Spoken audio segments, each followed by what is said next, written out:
ఆంధ్రప్రదేశ్ లోని అనకపల్లిలో మన ట్రాన్స్ మహిళ అయినటువంటి దీపును హత్య చేయడము, కిరాతకంగా నరికి ముక్కలు ముక్కలుగా తన ప్రియుడే హత్య చేయడాన్ని మనం కమ్యూనిటీ అందరం కూడా ట్రాన్స్ కమ్యూనిటీ పూర్తిగా ఖండిస్తున్నాము. వాడికి వెంటనే శిక్ష పడాలి, కఠినమైన శిక్ష పడాలి. దీపుకు న్యాయం జరగాలి. దీపుకు ఆత్మశాంతి కలవాలంటే వెంటనే వాడిని ఉరి తీయాలి.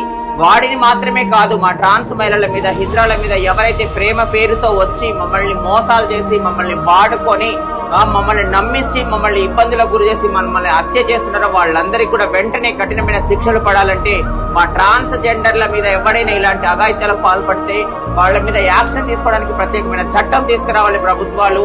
అలాంటి చట్టాలు వచ్చినప్పుడు మాత్రమే మా మీద జరిగే ఈ అఘాయిత్యాలు ఆగిపోతాయి. కాబట్టి చట్టం వచ్చేంత వరకు, దీపుకు న్యాయం జరిగేంత వరకు మనం అందరం అన్ని జిల్లాల వల్ల పోరాటం చేయాలని కోరుకుంటున్నాం.